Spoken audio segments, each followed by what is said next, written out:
प्यार की निशानी। मोहन एमए की परीक्षा पास कर नौकरी ढूंढ रहा था। घर वालों ने उम्र का ध्यान रखते हुए मोहन के रिश्ते की बात चलाई। रिश्ता तय हो गया और निश्चित हुआ कि मोहन समय जाकर अपनी होने वाली बहू को देख आए। मोहन को पहली बार इस प्रकार की रिश्तेदारी में जाना था। उसे रस्मों रिवाजों की अधिक समझ नहीं थी, किंतु फिर भी वह चाहता था अपने होने वाली धर्मपत्नी के लिए एक छोटी सी भेंट अवश्य लेकर जाए। किंतु वह भेंट क्या हो, इसके लिए वह काफ़ी परेशान था। मोहन का मित्र शाम को मिला और उसने पूछा तो मोहन ने अपनी समस्या मित्र के सामने रखी। मित्र ने आश्वासन दिया कि वे अपने होने वाले ससुराल खाली हाथ ना जाएं, बल्कि एक बढ़िया रेशम की साड़ी खरीद लें, क्योंकि रेशम की साड़ी महिलाओं को अधिक पसंद है। मोहन अब पहले से ज़्यादा और चिंतित हो गया कि रेशम की साड़ी कहाँ से खरीदेगा। असहयोग आंदोलन के लिए कार्यकर्ता जगह जगह प्रदर्शन कर रहे हैं, विदेशी वस्तुओं का बहिष्कार कर रहे हैं और उन्हें रेशमी वस्त्र खरीदने से कोई देखेगा तो बदनामी होगी। अपनी समस्या पुनः अपने मित्र के सामने जाहिर किया। मित्र ने झटपट सुझाव दिया कि वे बाजार में स्थित नुक्कड़ वाली दुकान से रेशमी साड़ी खरीद ले, वहाँ सस्ती और बढ़िया साड़ी उपलब्ध है।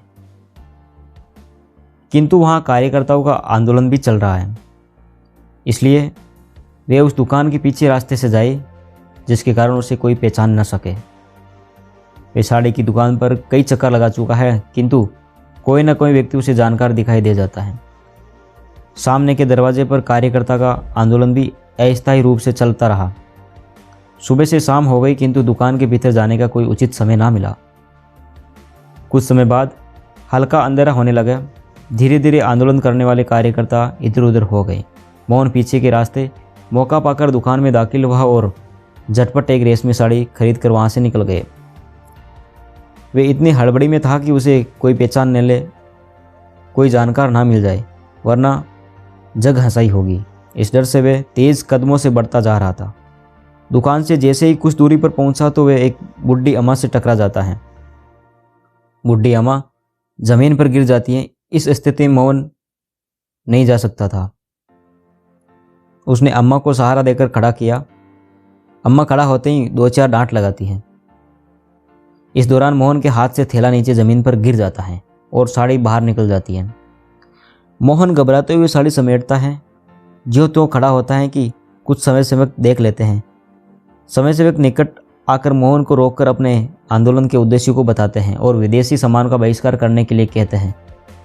किंतु मोहन इस समय उनकी बातें नहीं मानना चाहता, क्योंकि वह उसका निजी मामला है। मोहन कहता है, ये मेरा निजी मामला है, मैं विदेशी वस्तुएं खरीदी या नहीं, इस पर आप मुझे अपनी राय बता सकते हैं। धीरे धीरे समय सेवकों की भीड़ वहाँ जमा होने लगी और बात काफ़ी आगे बढ़ गई, यहाँ तक कि धक्का मुक्की पर। किसी समय सेवक ने झट से मोहन के हाथ से थैला छीना और थैला भीड़ में अदृश्य हो गया। मोहन को गुस्सा और बढ़ता गया। बात जब आगे बढ़ गई तो नौबत थाना पुलिस की आ गई। तभी भीड़ में से एक महिला समय सेवक सामने आई और इस भीड़ के कारणों का जायजा लिया। उस महिला ने मोहन को बड़े ही शांत और धैर्यपूर्वक समझाया और उसे आभास दिलाया कि ये आंदोलन कोई व्यक्तिगत आंदोलन नहीं है, ये आंदोलन हर एक देशवासियों के लिए है। मोहन को आत्मग्लानि हो रही थी, किंतु ये उपहार किसी और के उद्देश्य के लिए था। मोहन ने अपनी बातें उस महिला के सामने प्रकट की। मोहन ने बताया कि वे ये भी समझता हूँ कि मैं अनुचित कर रहा हूँ, किंतु ये मैं अपने लिए नहीं लेकर जा रहा हूँ, बल्कि मैं अपनी पत्नी के लिए उपहार ले जा रहा हूँ। महिला ने कहा कि आपकी पत्नी को आप समझाइएगा तो वे समझ जाएगी।